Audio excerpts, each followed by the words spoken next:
des postes de responsabilité dans le parti. Mais vous creusez votre propre tombe. Donc moi, ça ne me surprend pas qu'ils partent, ces gens-là, ces camarades de fortune. Ils sont arrivés, ils doivent partir.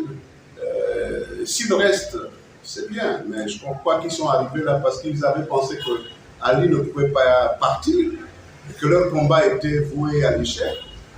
Malheureusement là, ils ont constaté, ils se sont rendus compte qu'Ali est quand même humain, il est faillible, il est parti. Et ils partent avec Ali peut-être. Non, il ne faut pas donner de l'importance à des comportements marginaux. Il ne faut pas donner l'importance à des comportements marginaux. On ne fait pas confiance à quelqu'un qui a trahi. Celui qui trahit, trahira toujours. Et nous, au PDG, nous devons comprendre que c'est un grand parti, c'est le plus vieux parti, c'est le parti qui a fait du pays ce qu'il est devenu aujourd'hui, en 2023, mais c'est le parti qui a fait du pays ce qu'il était en 1968, 1967. Donc on connaît quand même les réalisations du temps du président Omar Bongo Ondimba. On peut aussi, de manière sournoise, si on ne veut pas le dire, reconnaître certaines avancées qui ont été réalisées lors du passage d'Ali Bongo Ondimba. Je ne peux pas dire que tout est mauvais. Mais laissons la place au CTI, oublions les démissions, reconstruisons notre parti, refondons notre parti, et puis préparons-nous à la fin de la transition, parce que nous devons reconquérir le pouvoir, je pense que c'est légitime. Nous devons poursuivre les rêves caressés par les pères fondateurs, et bien sûr, nous devons nous positionner dans ce nouveau paysage politique comme un parti avant-gardiste. Nous devons nous positionner dans ce nouveau paysage politique comme un parti qui, depuis sa tendre enfance, avait pour credo l'unité nationale et le développement du Gabon. Non, mais pourquoi vous voulez rechercher les causes de la chute du PDG? Le PDG est un parti qui est arrivé au pouvoir en 1967, 68. Et le PDG a perdu le pouvoir en 2023. Mais c'est normal, c'est naturel. Il faut bien qu'à un moment donné, on s'arrête. Que ce soit voulu par le CTRI, que ce soit voulu par Dieu, que ce soit voulu même par nos propres turpitudes. Parce qu'entre nous portons quand même la responsabilité d'un certain nombre de causes. Moi, je ne sais pas comment, dans un pays sérieux, normal, on peut mettre un bulletin unique qui met en phase deux pouvoirs diamétralement opposés, l'exécutif et le législatif. Donc ça, c'est nous. C'est le PDG qui était au pouvoir. C'est nous qui avons proposé ça. Et moi, vous savez, à ce sujet-là, j'avais dit, n'allons pas à la concertation. Ce n'est pas possible. Pourquoi? Parce qu'en 2017, le président Ali Bongo Ondimba avait invité toutes les forces vives de notre pays au dialogue politique d'Angleterre.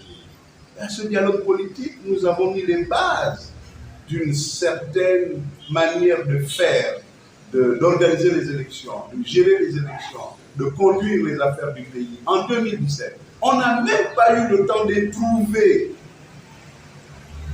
ces conclusions de 2017, qu'on a changé les conclusions parce qu'on voulait peut-être faire plaisir ou parce qu'on avait des schémas cachés. Mais écoutez, on a perdu le pouvoir, c'est regrettable, mais moi je pense qu'il faut insister sur la refondation du parti. Il faut insister sur la reconstruction du parti. Il faut insister sur les éléments sur lesquels nous devons nous appuyer pour sortir de cette pseudo-crise. Parce que pour moi, ce n'est pas une crise. Je ne vais pas passer par la télé ou par les médias, les réseaux sociaux pour interpeller le secrétaire général par intérim. C'est aujourd'hui, de manière sur le plan statutaire, c'est lui le responsable de cette crise, entre guillemets. C'est-à-dire que j'invite, et j'inviterai toujours le secrétaire général, à aller dans les statuts, à regarder les questions d'intérim. Parce que l'intérim, ce n'est pas une situation permanente, perpétuelle. C'est une situation qui est dans le temps, qui se situe dans le temps. Le président du parti est indisponible, entre guillemets, mais il faut régler la question de son intérim s'il est indisponible. Le secrétaire général du parti est en résidence surveillée, il faut régler la question de son intérim. Et vous allez voir que le comité permanent du bureau politique, qui, à mon avis, lorsqu'on s'appuie sur les statuts du parti, est la structure qui doit constater, n'est-ce pas, la vacance du pouvoir, l'indisponibilité du président du parti, l'indisponibilité du secrétaire général du parti. C'est le comité permanent du bureau politique. Et M. Luc Oyugi, aujourd'hui, est la seule personne. Vous savez, dans nos statuts, le secrétaire général assure l'intérim du président du parti en cas d'indisponibilité. Donc, Oyugi, aujourd'hui, de fait, est le président par intérim du parti. Le secrétaire général adjoint 1 assure l'intérim du secrétaire général du parti.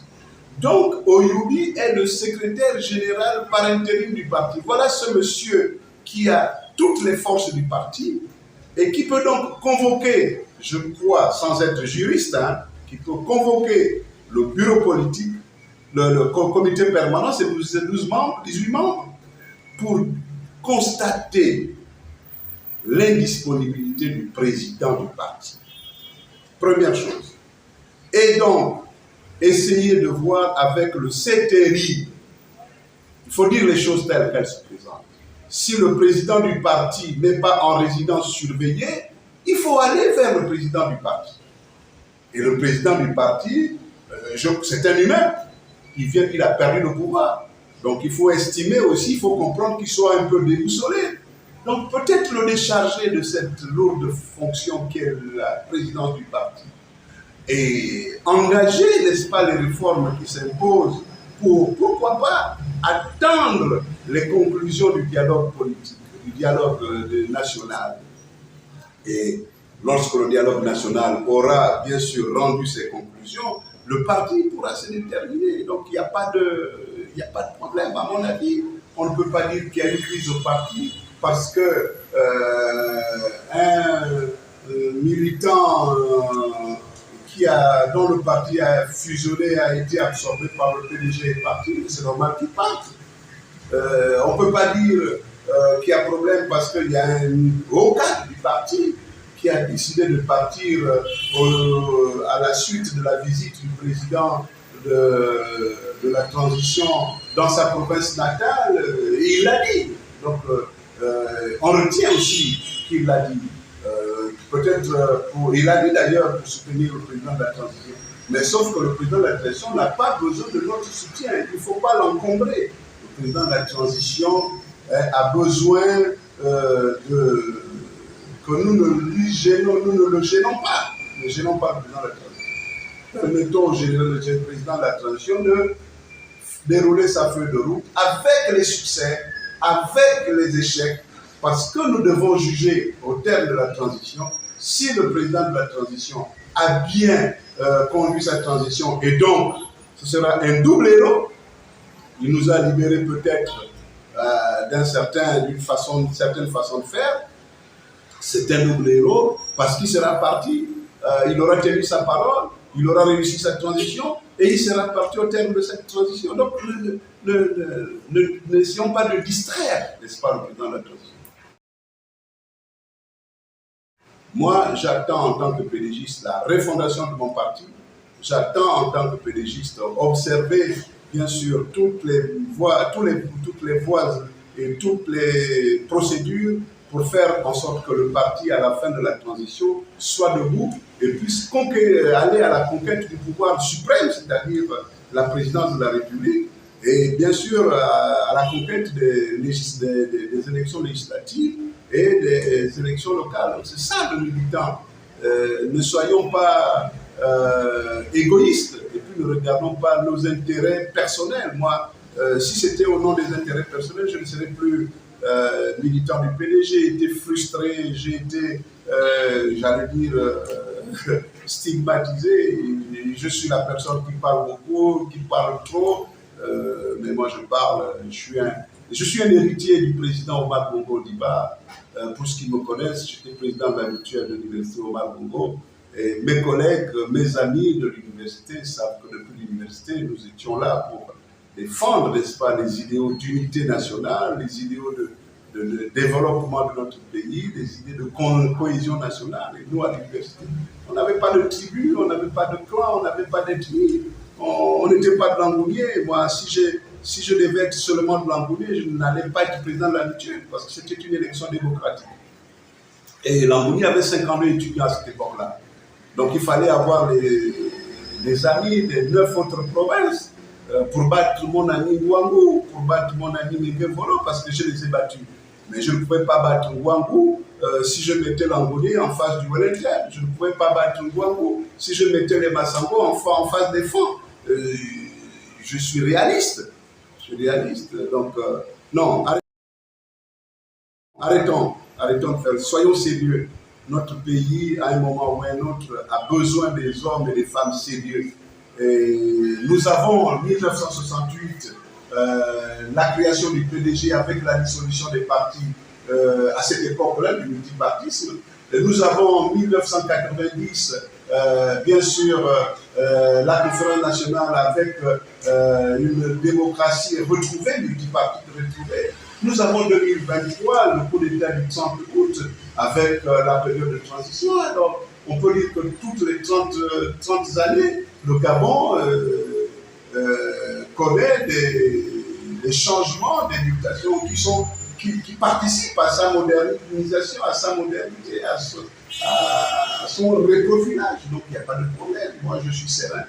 Et le PDG, si on pense que le PDG est en crise, ben, ça dépend, chacun voit la crise du côté où il se situe.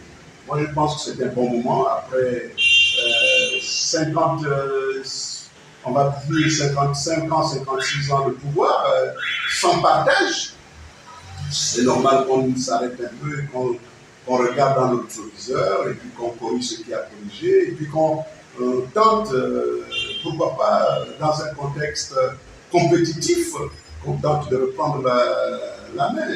C'est un challenge. Le PDG a les moyens, a les ressources pour justement atteindre ses objectifs. Nous sommes un parti implanté dans les 9 provinces et dans les coins les plus reculés.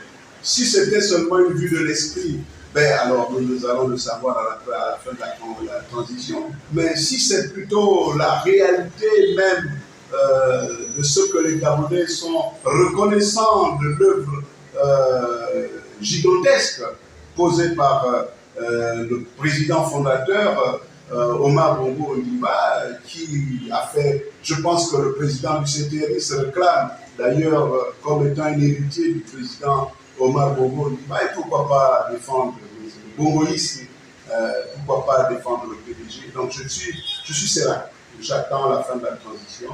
Je pense que les Gabonais ne doivent pas tenter de séduire le président de la transition en lui proposant des soutiens creux.